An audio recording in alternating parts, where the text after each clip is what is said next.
Os mapas serven para poder localizarnos no espazo.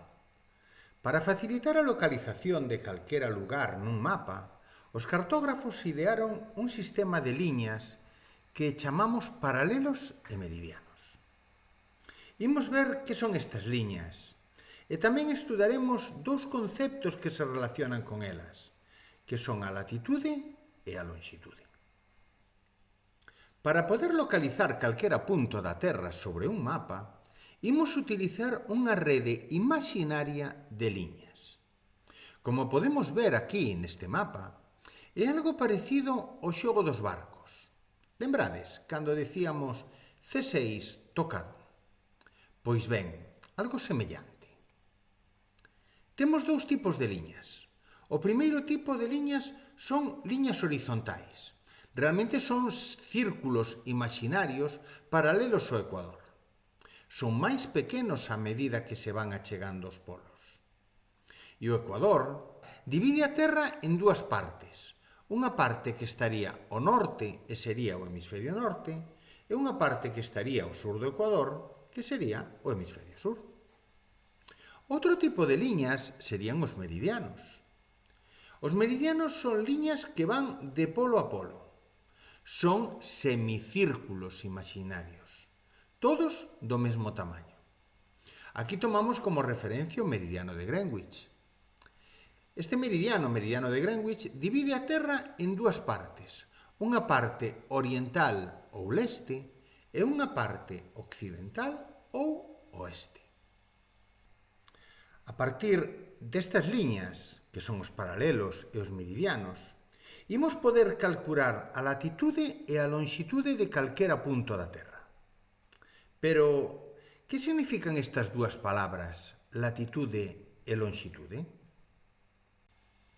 Imos empezar pola latitude. A latitude é a distancia de calquera punto da Terra ao ecuador, medida en graus. A cada grao valle corresponder un paralelo. Polo tanto, imos ter 90 graus no hemisferio norte e, polo tanto, 90 paralelos no hemisferio norte. E outros 90 no hemisferio sur. Tamén debemos saber que a latitude pode ser norte se o punto se atopa ao norte do ecuador ou pode ser sur se se atopa ao sur do ecuador.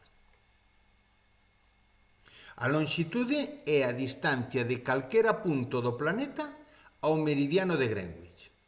Tamén medida en graus. A longitude pode ser leste ou oeste.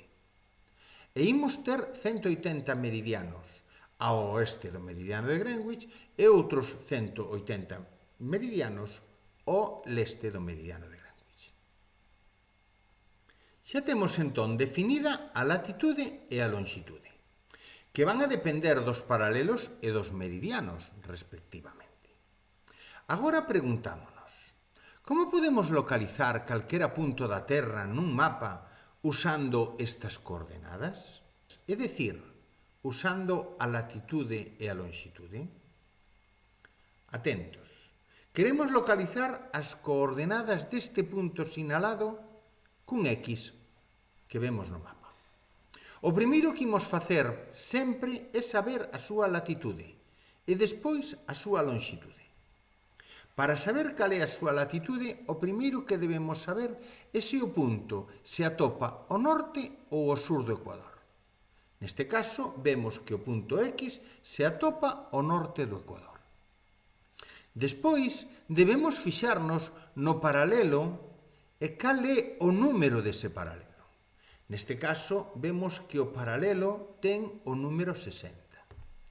Polo tanto, ese punto do que estamos a falar, punto X, vai ter 60 grados de latitude norte. Agora temos que calcular a súa longitude.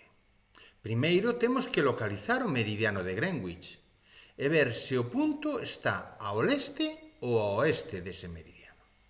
Neste caso vemos que o punto se atopa ao oeste do meridiano de Greenwich. Pois agora temos que fixarnos no número que ten o meridiano, que sabemos que pasa por ese punto. Observamos e vemos que ten 120. A lonxitude entonces sería 120 grados de lonxitude oeste. Xa temos entón claras cales son as súas coordenadas. As coordenadas deste punto serían 60 grados latitude norte e 120 grados de lonxitude oeste. Do mesmo xeito, podemos calcular as coordenadas dese punto que temos aquí en vermello. Primeiro, volvemos a ver se está ao norte ou ao sur do Ecuador. Neste caso, vemos que está ao sur do Ecuador. Unha vez que sabemos isto, fixámonos no seu paralelo. Vemos que neste caso sería o paralelo 40. Polo tanto, estaría a 40 grados de latitude sur. Despois buscamos a súa lonxitude. Volvemos a ver o meridiano de Greenwich. Está ao leste ou ao oeste do meridiano? Neste caso vemos que o punto está ao leste do meridiano de Greenwich. Imos entón fixarnos en cal é a liña que pasa por ese punto e vemos que ten o número 60. Pois entón este punto estaría 60 grados de lonxitude leste. Temos xa as súas coordenadas xeográficas que nos permiten localizar este punto. As coordenadas serían 40 grados de latitude sur e 60 grados de lonxitude leste. Espero que vos resulte sinxelo e non vos preocupedes que xa practicaremos na clase para coller soltura. Chegamos ao final deste vídeo. Espero que os conceptos de paralelo e meridiano, así como de latitude e lonxitude, quedaran ben comprendidos. Son aprendizaxes non só importantes para este curso, senón tamén para o futuro. Vémonos no seguinte vídeo.